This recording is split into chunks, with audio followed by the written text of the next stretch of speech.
கௌரா electric vehicles பாதுகாப்பான lithium ferrophosphate battery மற்றும் 3 வருட வாரண்டியுடன் 69,990 மட்டுமே. தொடர்புக்கு 9600280098. 7 தலைமுறைகள் பாரம்பரியமிக்க ஒரே சித்த மருத்துவ நிறுவனம் சேலம் சிவராஜ் சித்த வைத்தியசாலை. இப்பொழுது சென்னை கிளையில் தினமும் மருத்துவரை சந்திக்கலாம். தொடர்புக்கு 9788827500. குளிர்சாதன கிடங்குகள் மற்றும் தொழிற்சாலைகளுக்கு உலக தரத்திலான பஃப் கிளேடிங் அண்ட் ரூஃபிங் ஆர்டர்களுக்கு pioneer cold store and cladding private limited. விவரங்களுக்கு 9500012650. மாதம்பட்டியில் ஓர் அற்புதம். பரிபூர்ணாஸ் ஐஸ்வர்யம் சீனியர்ஸ் லிவிங் பாரடைஸ். Phone 9943299940.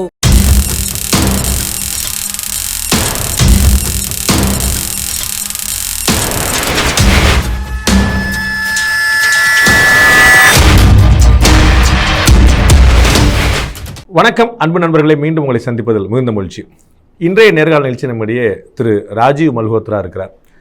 பல ஆண்டுகளுக்கு முன்னால் அவர் எழுதிய பிரேக்கிங் இந்தியா புத்தகம் இந்திய அளவில் வெளிநாடுகளிலும் கூட ஒரு மிகப்பெரிய அதிர்வலைகளை ஏற்படுத்தியது. அதன் பிறகு சமீபத்தில் அவர் எழுதியிருக்கக்கூடிய ஸ்னேக்ஸ் இன் கங்கா அப்படிங்கிற புத்தகம் இன்னும் பெரிய ஒரு அதிர்வலைகளை ஏற்படுத்தியிருக்கிறது.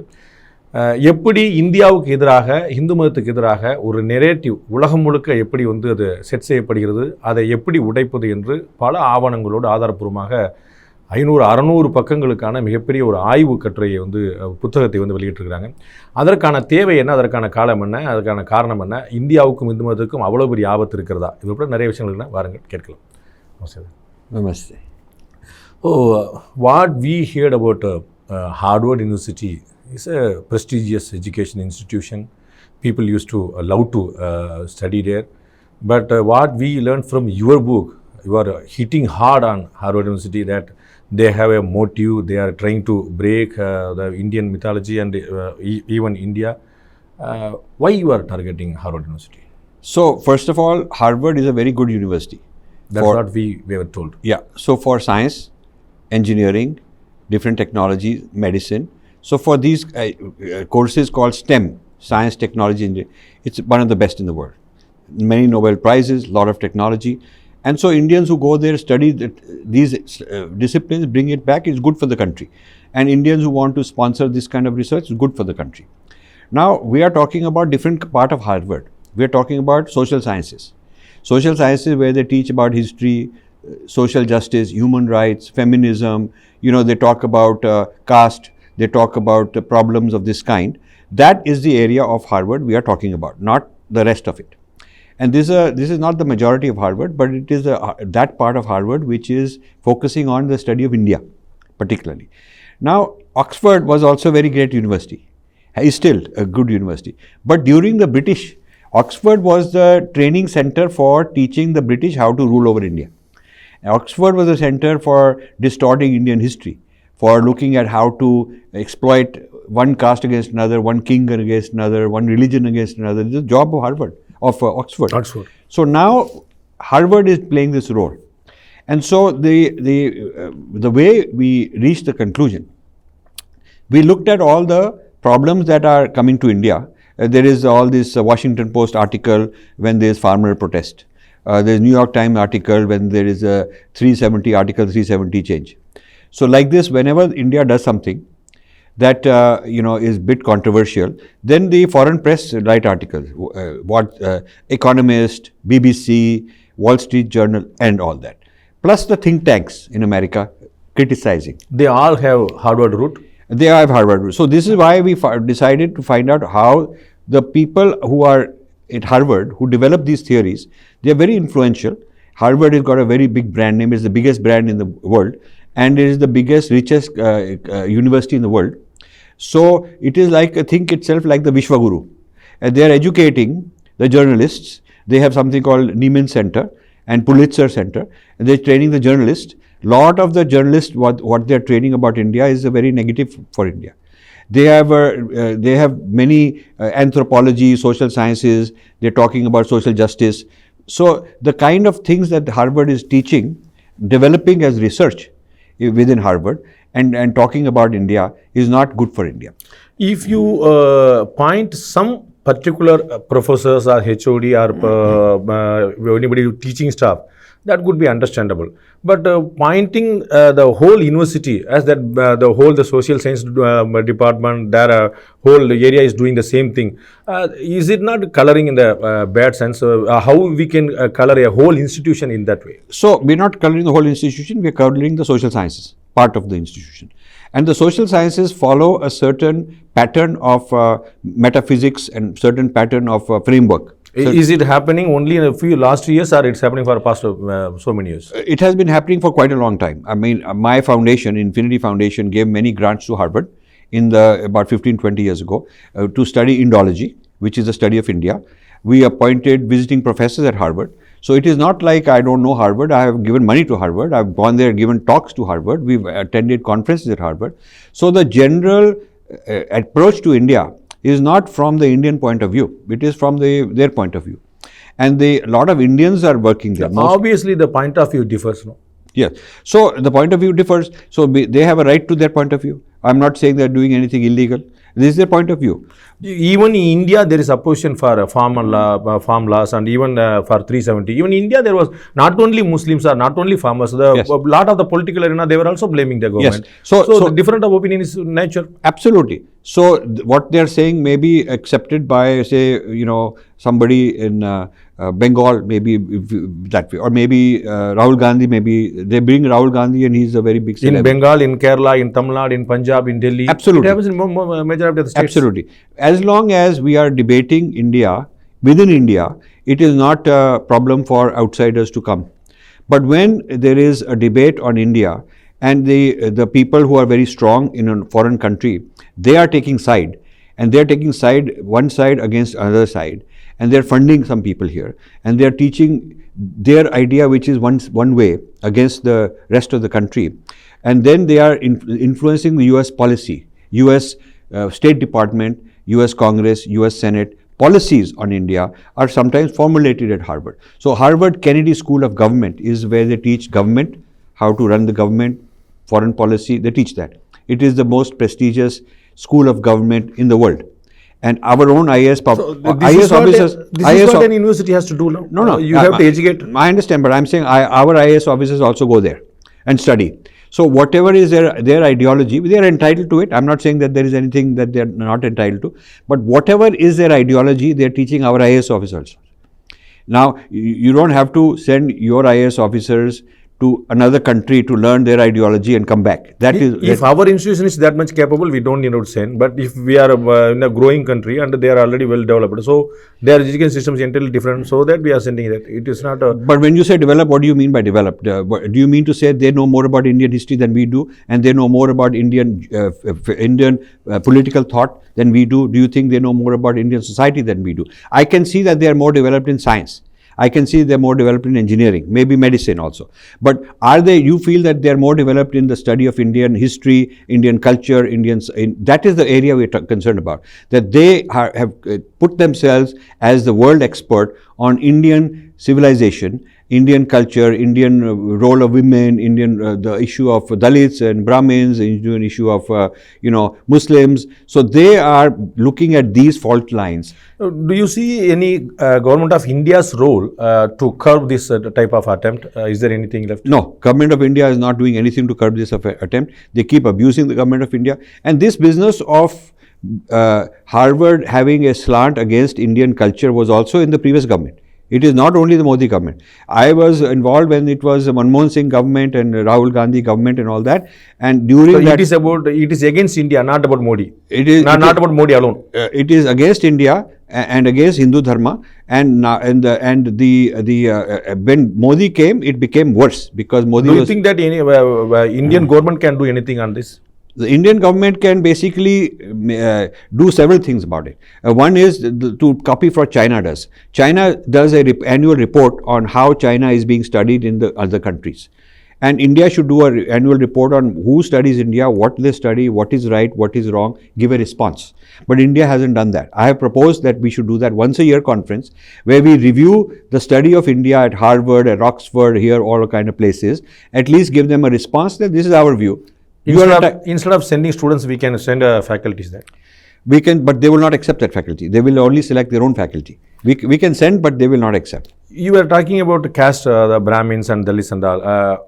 Can we deny that most of the IITs having Brahmin or so-called upper caste faculties or deans or chairmen? Can we deny that? Whether it is true or not is you have to do a census on IIT. Have you done a census? I haven't done a census. I was at IIT Madras yesterday and the faculty told me that there is no official census of caste structure of either faculty or students.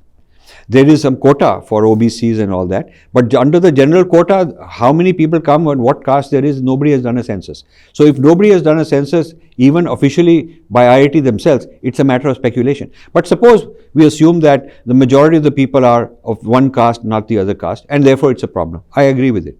If that's a problem, then it's for the Indian government, Indian court, Indian laws to sort it out. Why would you want a Gora man? Is it that you have inferiority complex? Is it that you, until the white man comes and tells you do this, don't do that, until they tell you that, you don't want to make a change? I think suppressed people always used to seek external supports also. They need support, whether it's from internal or external, that doesn't matter. They need support, that's it. Yeah, so so a lot of the Harvard initiatives on India are because some Indian people go there. And so this is also like in the British time, a lot of king would go to the British and say, help me with this other king. One king would get help from the East India Company to fight the other king, and this is how the East India Company took over the country. So it's not that somebody is wrong getting external support, but we have to look at what is the end game, what is the end process.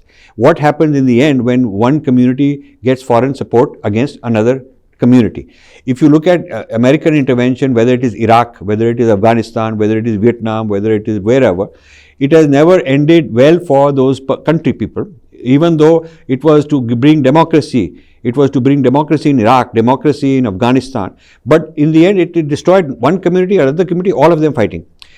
So if Americans feel that they can solve India's problems, then I want you to tell me which country have they solved the problem so far. Well, let us leave Harvard University and their influence. But can we deny that all these long years, hundreds of years, Dalit people were suppressed here, they were not given study, education, they were not able to get money or anything. What they deserve not given to them. Don't you feel like that? There has been a lot of oppression and prejudice against Dalits. But it is not so one-sided that it was always like that. There is also a lot of Brahmins who are poor. I am not a Brahmin, but the Brahmin poor also. And Brahmin in Orissa, Brahmin in Bihar is poor. Maybe Brahmin in Tamil Nadu not so. But every state is different also. Also, the Dalits have had a Dalit dynasty, a Shudra dynasty they have had. Some of the history of these different castes is because of the colonial era. If you look at Dharampal wrote a lot of very important books during the British era. Beautiful tree. And he went to England to get all the data. And he showed that the percentage of people, before the British intervened and took over the education, the percentage of Dalits, who were the people of lower caste who were being educated, was very high. Even Muslims, even women. Even Muslim, even women. And when the British came, they started preferring this hierarchy of caste. So there is data like that. And some of the people who are called scheduled caste, scheduled tribe. You don't see that there was a Varna asrama and there was a differentiate between all the four asramas. Brahmins are different and Kshatriyas, Vaidyas and Sudras. You don't agree for that? So first of all, Varna is different from caste. Varna is different from Jati. Jati is different from caste. Varna did not have a hierarchy of one is better than the other. Within the Varna there is a hierarchy. Within the Brahmin there is a hierarchy. Within the Kshatriya there is a hierarchy. Within the Shudra there is a hierarchy. Within every Varna there is a hierarchy inside. So it is not that one Varna. So Brahmin cannot own capital. I am talking about not today's Brahmin. They are violating the Brahmin. They are violating the ethics of Brahmin. That's different. But Brahmin cannot own money. And Brahmin cannot have political power. That is as per the Shastras. But if you want, either you evaluate as per Shastra or you evaluate as per today. So if you want to evaluate Brahmin, if you want to evaluate Varna as per Shastra, then you have to evaluate as per Shastra. There are strong injunctions, Brahmin cannot have money or political power. And Kshatriya, who has got political power, cannot be the Brahmin and he cannot be a Vaishya having money. And the person who has money, he cannot have political power or be intellectual. So you see, today everybody is doing everything.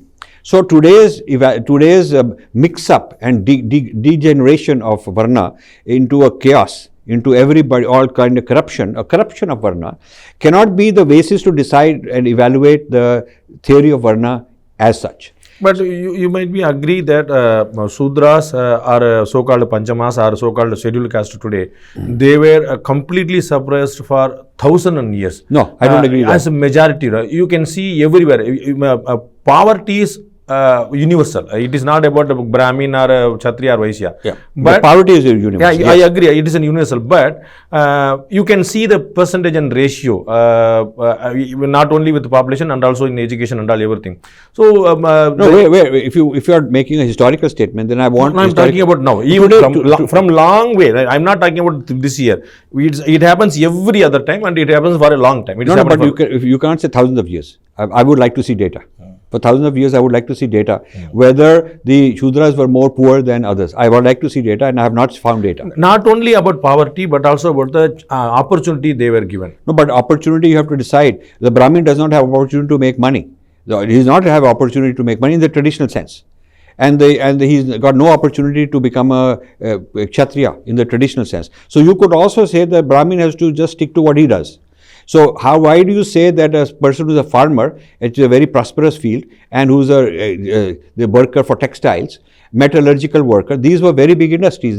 Metallurgy was like IT today, and metallurgy was done by scheduled caste in India. And textiles, India was the exporter of textiles, like America would be exporter of aerospace and IT. India was the exporter of metallurgy, textiles, agriculture, and these were the very, very rich industries in those times, controlled by people who are not Brahmins and not Kshatriyas. So the issue is, we cannot say that, on the one hand we are saying that India was very rich at one time. That was before industrialization. Before industrialization it was rich because of agriculture and because of textiles, things like that. And so who was the rich people at that time? We have to do more research to find who were the rich people. They were not Brahmins. Brahmins were not doing these things, and they were not Kshatriyas doing these things. So either you have to deny that India was rich, which nobody says, because everybody, whether even the India was so rich, it is a global phenomenon. It's an accepted one by everyone. There's until no 1850, until the 1800s. But where were the Dalits? Where were the scheduled castes? That was the question. Yeah. So when we first gave the reservation, do you think that there was no research, there was no data, there was no fact? No. The reservation was given to solve the current problem. So you have to understand the difference between historical and present. So if today and for the last 100 years the problem has been there, it has to be solved. So reservations, I justify reservations. I feel that reservations are needed. I'm not against reservations. But I don't think you can say that this is a problem with the entire history of India. I don't say it be that way. If India had such a bad problem, then why would so many people want to come here? Why would everybody, Columbus came to found America, but he was looking for India. Why would Vasco da Gama come here? Why would one invader after another want to come here? They came here because it's a very rich place. And you cannot be rich place if 2% people who are Brahmins are making all the money. You cannot be rich place. You can only be rich place if the whole population is doing well. And so, only after the colonial era, we had mass famines. Lot of unemployment, a lot of exploitation. So these are what we are finding today is the result of recent centuries of exploitation. It is not original part of Indian civilization. So I don't have a problem if people want to change society today. We should change society. Dalits are our brothers. We should definitely help them. But I have a problem when a place like Harvard wants to pass judgment on the entire history of Indian civilization. Do you see any particular person people are doing like this? Yes. We have in my book we have named several people.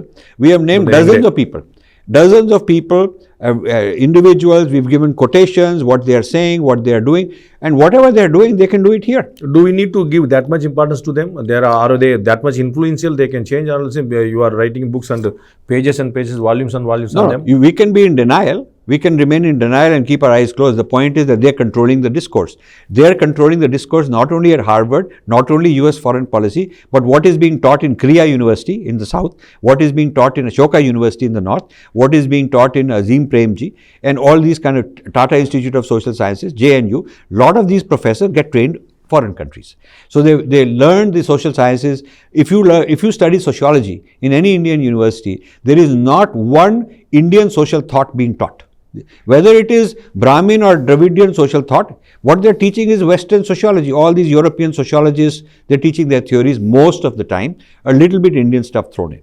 And my question is also there, why you are bringing the industrialists also, Asim Premji, and now you mentioned Ratan Tata or Lakshmi Mittal. You name them also in the book. I name them in the book because they are funding Harvard. So the question is, if they are funding Harvard, if they think they like that ideology, they should say it, and I have no problem. You were also funding them. I was funding, but I stopped funding them. I was funding because I thought that we could actually get honest. I funded them for many years, and then I argued with their output. They were not willing to listen. They don't want any contrarian point of view. When they have a conference in the Mittal Center or in one of these Mahindra Center at Harvard, they decide who to bring, and they have one point of view. They do not bring opposing voices. There is no debate allowed. Debate is among people of one ideology. They do not allow opposing points of view, which is not good for free thought. And a university, the reputation of Harvard, should bring people who have opposing points of view. So I did not like all this. I did not like the fraud that in the name of free thinking, actually they're not allowing free thinking. So I stopped funding. So, do you think that people like Anand Mahindra and Godrej and Lakshmi Mittal, all these strong men are influenced and brainwashed by Harvard? No, because we don't know what their motives are. Some of them are doing it because very prestigious. Some of them, maybe their kids will get admission. Some of them, maybe because they'll sit on a committee and they look very nice and proud. Some of them, maybe they get a business deal out of it. Some of them just do it out of ignorance because it's a fashionable thing. If I'm a billionaire, I've got everything going, everything in India I already own. So now I want to be on the global stage. I want to sit in the committee next to Bill Gates or something like that. Something, maybe it's an ego. Or maybe I like that the white man has to pat my back and say, oh, you are a good man, and then I feel very proud. So whatever is their complex, inferiority complex or whatever it is, it depends on each person. I don't know. I don't think it's the same reason for everybody. And we need to figure out, we need to ask them. Rather than passing judgment on them personally, in this book we are not criticizing them personally. We are saying, Mr. Mahindra, in your name you gave money to Harvard. Harvard appointed a committee to decide what to do, and they set up a Mahindra Center. And then they appointed a director. And that director is a well-known postmodernist, and he doesn't like India. Okay, but you are 2-3 steps removed. Then that director appoints another committee who do a conference, and that conference invites this person, that person, that person to come and talk rubbish. So Mahindra is not talking rubbish. Mahindra is not talking rubbish, nor is he telling the man to talk rubbish. He just giving the money, and that money is used for a committee to do something else, and at the end of the day, some good things are said and some bad things are said. So he is not. Through his move, we understand Anand Mahindra is a patriotic and a nationalist person. Yeah. He is encouraging Swachh Bharat and startups India, and he encourages even a small tiny business people, any nook and corner of the country. So a person like this and allegation on him that. No, it's not an allegation. It's not an allegation on him personally. We're saying his name, his family name and his money is being used for many things. He should be aware of it. When you have an auditor, when Ernst & Young goes, or Deloitte or Pricewaterhouse goes and does audit of Mahindra's company, and they find out there's some financial thing not wrong, not correct, or in his factories maybe something is not correct, they're not accusing him. They're giving him information which is good for him to have. So we are giving information which is good for the Indian industrialists to have. They should know what Harvard is doing with their money, and then it is up to them to decide whether to change it or whether to let it continue. That is their choice. Whether that audit report should be given to them personally, or that should be published as a book? It should be published as a book, because it is a matter of public interest, and an audit of a public company is made public. The auditors, when they come and they do an audit of a Reliance, it is made to the public. If they find something is wrong, it is public information. And also, as far as private is concerned, I have met Mr. Mahindra, and I have met him before he gave all this money to Harvard. Many years ago, I was introduced to him by Mr. Gurumurthy personally, and I flew to Mumbai many years ago and met him. We had lunch. He was a very nice gentleman. I like him. He is a decent man. And he heard me, and I told him all the things that are going on based on my experience funding Harvard and why I stopped funding Harvard. I left him a copy of my presentation, and I kept in touch with him, and it is his choice what to do. So only after that he started investing there. And I've had 2 meetings with Mr. Piramal in the Piramal Towers, right on the top. A very nice man, very dignified person, good human being. I feel that way. And I've given him all this information. Now you see, if I spent 30 years of my life tracking this information and writing about it, all I can do is bring it to the attention of various people. I cannot change their mind. And if they go ahead and do it, then it's not my fault to go public with it. And all I'm doing publicly is saying these people are talking stuff that Indian people will not like. If you support it, you support it. I'm not saying there is anything illegal. You have a right to give money to a man in China to trash India. You have a right to do that. You have a right. You have a right to support somebody in Pakistan who opposes India's policy on Kashmir. You have a right. It's free thinking. There's nothing illegal if you give money to some Lahore University or Islamabad University and those people are doing conference on something anti-India regarding Kashmir. It's nothing illegal because you're giving the money. It's your money and you can give whoever you want to. All I'm telling there is that some of this money, some of this reputation of the name and reputation, while some of it is doing fine, good work, but some of it is being used in a way that people in India will not like. And you can say that maybe people of India are wrong. Maybe they're bad people. And maybe Harvard is good. That is your opinion and you're entitled to it. Most of the people who felt that they were deprived, they were suppressed, they used to think that Buddhism is the right alternative, right from Dr. Ambedkar and many of the recent days of professors and lecturers. Do you find anything fault on that? I am actually very fond of Buddhism. I'm a practicing Hindu, but a large part of my knowledge of Vedanta I got by studying Shaivism, by studying our own the Dharma Shastras, our own Vedanta, but also by studying Surya Aurobindo, but also studying Buddhism, because Buddhism gave me a lot of insights into my own tradition. I did not see a contradiction. Now I can see, I have done in this book, I have a 20-page section on Ambedkar. I have 20-page section on Ambedkar, where I describe Ambedkar's and Buddhism and India, Hinduphobia and all this. No, his view on Hinduism, his view on Buddhism, his view on Marxism also I've talked about. So, and his view on Islam and Christianity. Because you see, Ambedkar is a very complex person, a very sophisticated person, very deep person. You cannot just say he is for Buddhism, anti-Hindu, not like that. Today's Ambedkarites do not understand him properly or don't follow him properly. Because Ambedkar said very clearly, he does not want people to become Christians or Muslims because it will break up India. He's first and foremost unifying India. He says, if the Hindus don't give you dignity, you become a Buddhist, because Buddhism close to Hinduism and would not have the Varna caste in it. So that was his solution. So today's Ambedkarites, when they are going and aligning themselves with other minority religions, they are violating the very premise of Ambedkar. My last question in this session, do you think that is it possible to break India, and is there a threat to breaking India? Well, we know that external threats exist from China, Pakistan, and we also know that internal threats exist. Internal threats exist from some people in the northeast, some in the Maoist belt and south, various places. There are what is called sub-nationalism. This is a term coined in Harvard. Sub-nationalism means you go to a country and you find a community and you call them that you are separate from the rest of them. It is not only in India. In Tamil Nadu also it is a Tamil Desiyam we used to call Tamil nationalist. Tamil nationalism. So this term sub-nationalism is from the social sciences in the United States, brought here. And the sub-nationalism has been exported to many countries. China, of course, kicked them out. China said, none of your business, we do what we want to do. But sub-nationalism was also introduced into Russia, into Ukraine, and some of the same people I'm criticizing also they were involved in trying to break up the government in Ukraine some years back. So this business of infiltrating and interfering in South America and various places has been going on. It is not only India. The problem I'm talking about happening in India is happening in many other countries also. But I focus on India because I'm an Indian. I want to bring this to the attention of Indian people. And the problem of this coming to India is particularly serious because there are a lot of English-speaking Indians who bring this knowledge inside, and there are a lot of Indians who are for sale. A lot of them are very happy that they get a first-class ticket to Harvard and they are looked after and they feel very proud. Parents are very proud. So I think the export from Harvard and other places like Harvard is universal, but India is especially vulnerable. Do you seriously feel that there is a threat?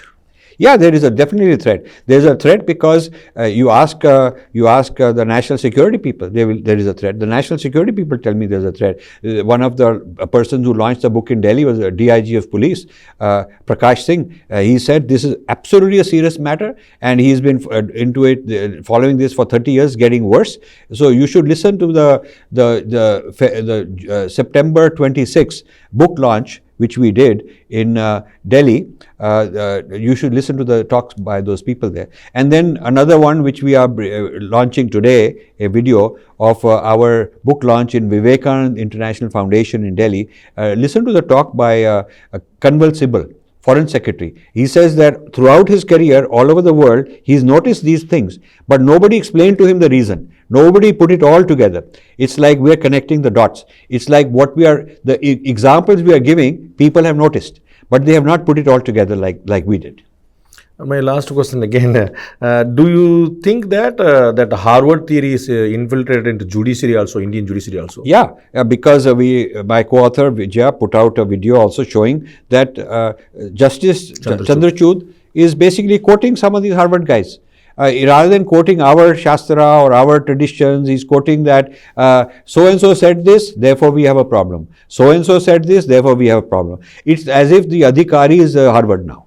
As if the constitution is more is it not quite common of any scholar to quote refer the other institutions. We used to refer everyone, not only you need not to restrict yourself with that is correct, but he's a product of Harvard.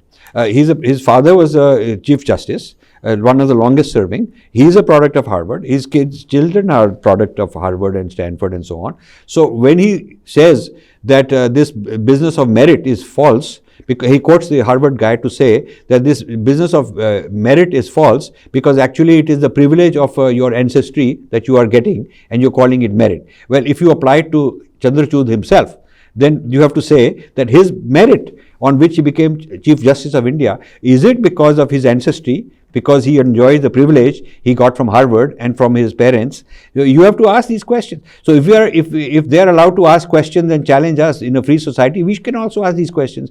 So what is wrong if the discourse set by Harvard is very big and powerful and the media talks about it and our universities talk about it and our Chief Justice talks about it? What is wrong if we also exercise our freedom and talk about what we think about them?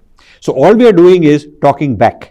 It's called Jawab Dena. You talk to me, I talk you back to you. Just reactions. No, it's a dialogue. It's a discourse. You are describing me. Newton's theory. You are describing my family, my background, my history, and you are okay. You are entitled to it. I am not stopping you. I am not saying that you should be silenced. I have never said Harvard should be censored. Never said that. I am saying we also want to give them a response, and we are inviting them to a debate. We are inviting, we can have a debate on their campus, we can have a debate here, we can have a debate on your show. If you want, I will be happy to have a debate on your show. With all these people that we are criticizing, we can come here and let the public decide.